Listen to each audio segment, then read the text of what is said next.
날서운 이야기. 한 층씩 내려오는 엘리베이터. 지금부터 들려드릴 이야기는 제가 예전에 살던 아파트에서 실제로 겪었던 일입니다. 믿지 않으셔도 괜찮습니다. 다만 이 이야기를 다 들으신 뒤 오늘 밤 엘리베이터를 혼자 타게 된다면 층수 표시등을 너무 오래 바라보지는 마세요. 특히 새벽 2시가 넘었다면요. 제가 살던 곳은 지어진 지 30년이 넘은 오래된 아파트였습니다. 복도식 구조의 벽은 누렇게 변해 있었고 밤이면 센서 등이 한 박자 늦게 켜졌습니다. 제가 살던 집은 14층이었죠. 그 아파트의 가장 높은 층은 15층이었고 엘리베이터는 한 대뿐이었습니다. 엘리베이터도 아파트만큼이나 낡았습니다. 문이 닫힐 때마다 쇠가 긁히는 소리가 났고 층과 층 사이를 지날 때면 천장에서 작은 진동이 느껴졌습니다. 그래도 고장이 잦지는 않았습니다.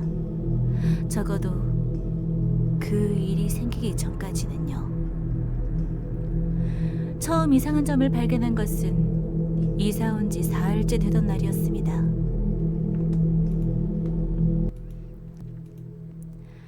그날 저는 새벽 2시가 넘어 집에 돌아왔습니다.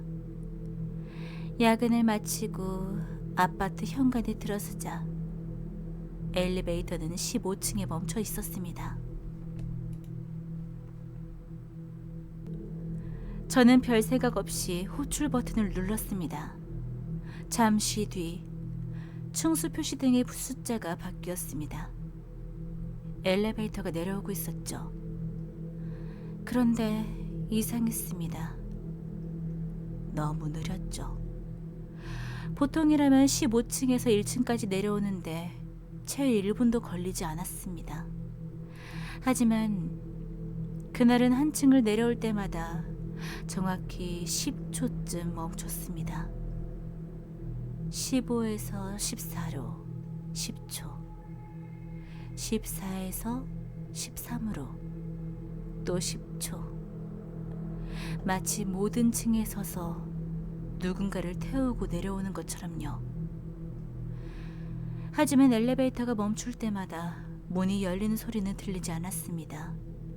그저 숫자만 한 층씩 줄어들었습니다.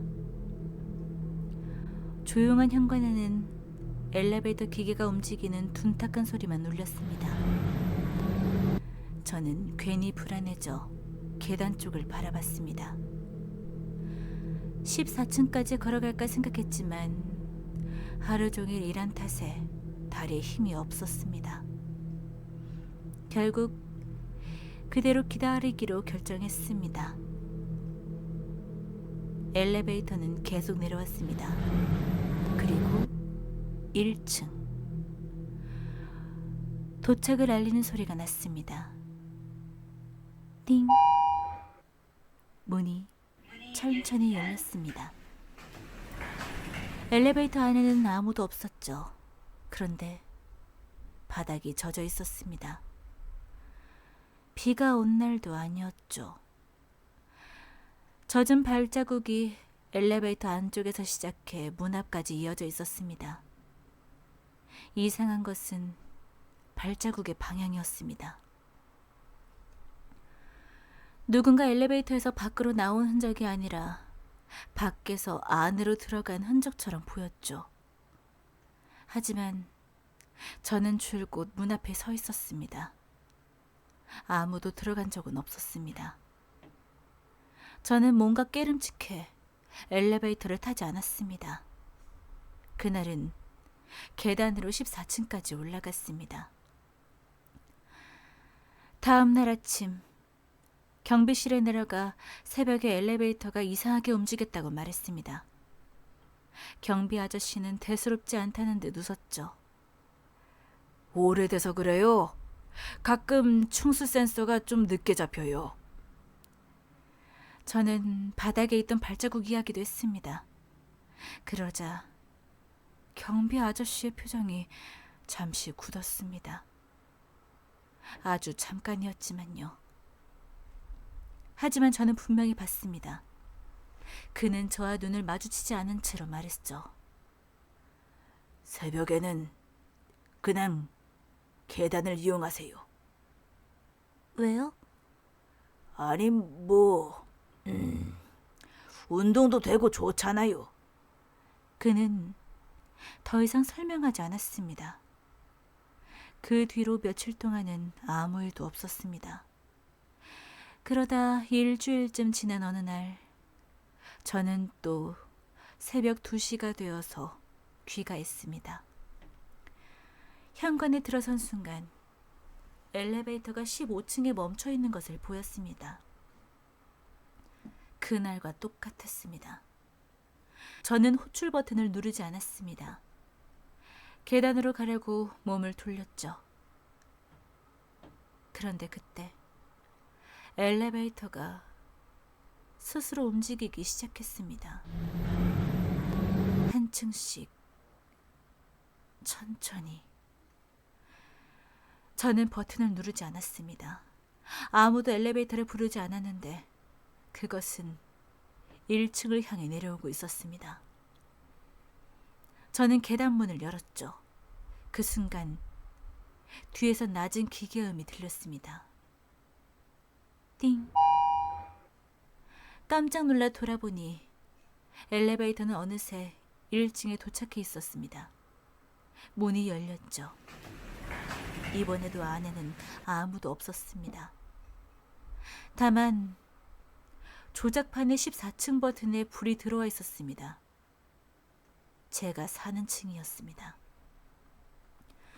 저는 숨을 죽인 채 엘리베이터를 바라봤습니다. 잠시 후 문이 닫히기 시작했습니다. 그때였죠. 닫히던 문 사이로 엘리베이터 안쪽 구석에 서 있는 무언가가 보였습니다. 처음에는 사람의 그림자인 줄 알았습니다.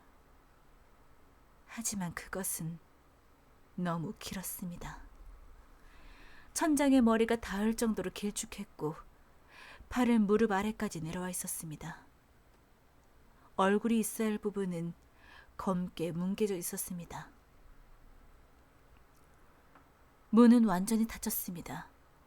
엘리베이터는 14층으로 올라가기 시작했습니다. 저는 곧바로 아파트 밖으로 뛰쳐나왔습니다. 근처 편의점에서 날이 밝을 때까지 기다렸다가 아침이 되어서야 집으로 올라갔습니다.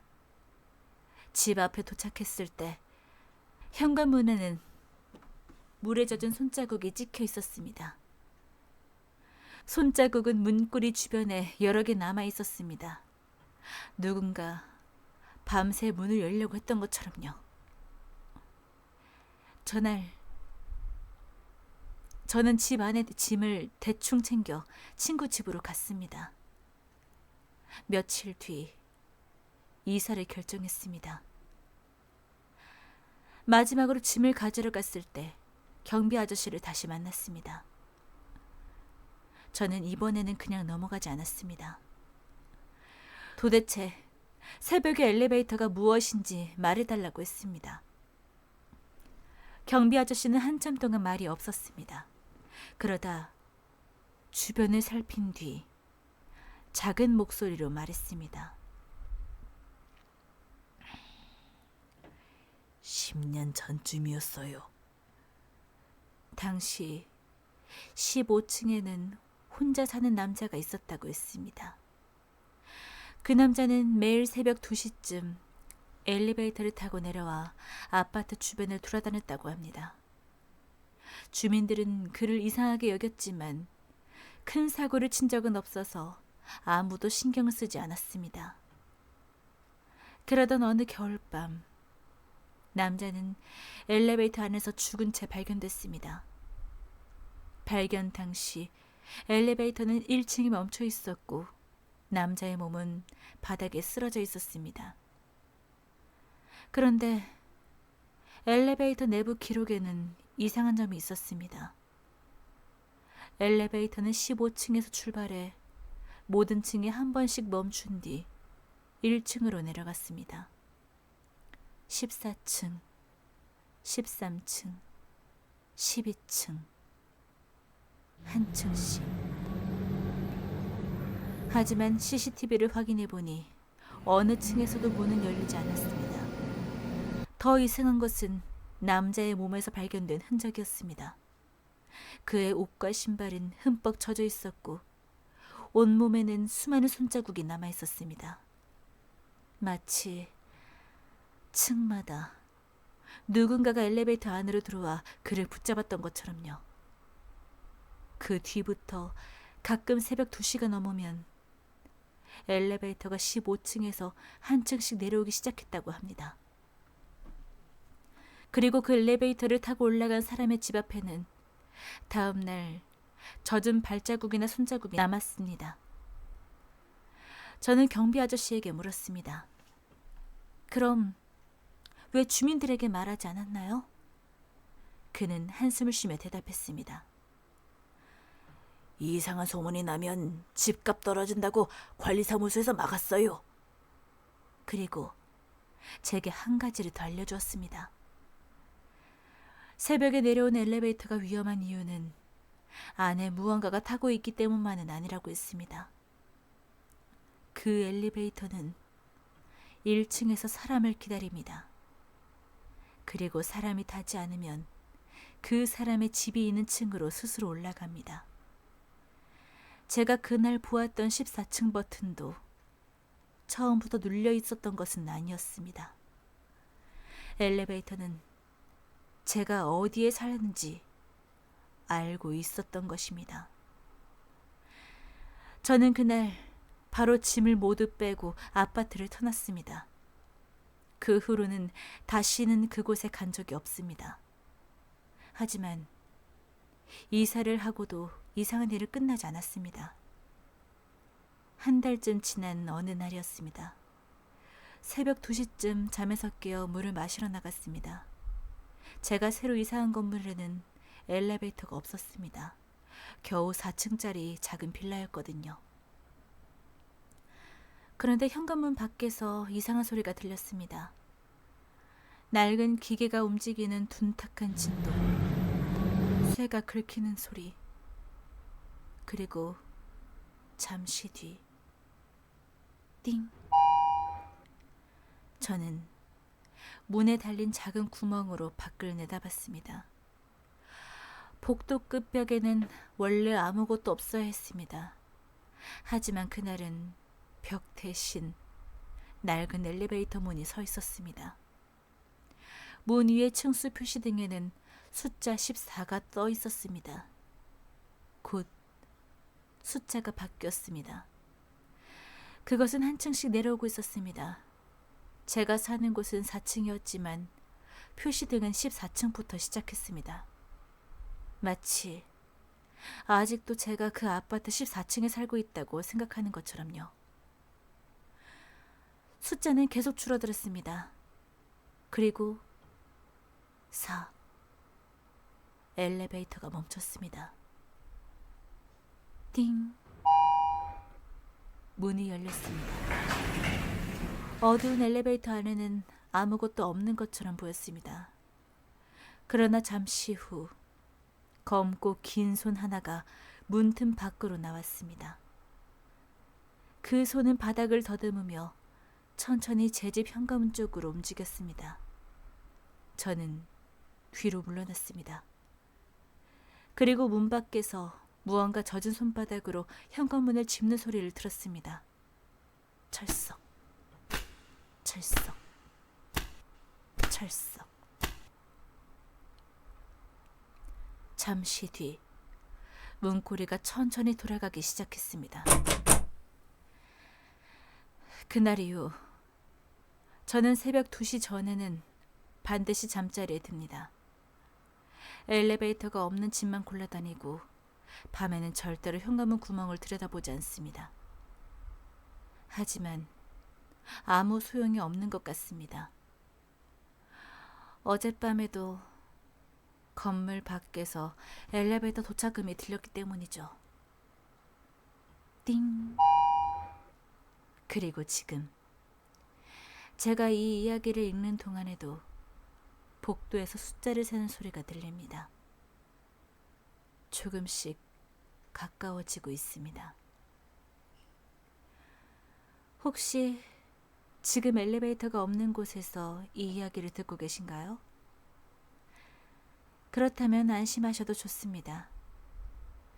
엘리베이터가 없는 건물에는 그것이 직접 만들어서 들어오니까요. 이제 촛불을 꺼도 괜찮습니다. 다만 끄기 전에 문 밖에서 도착음이 들리지 않았는지만 확인하세요. 띵.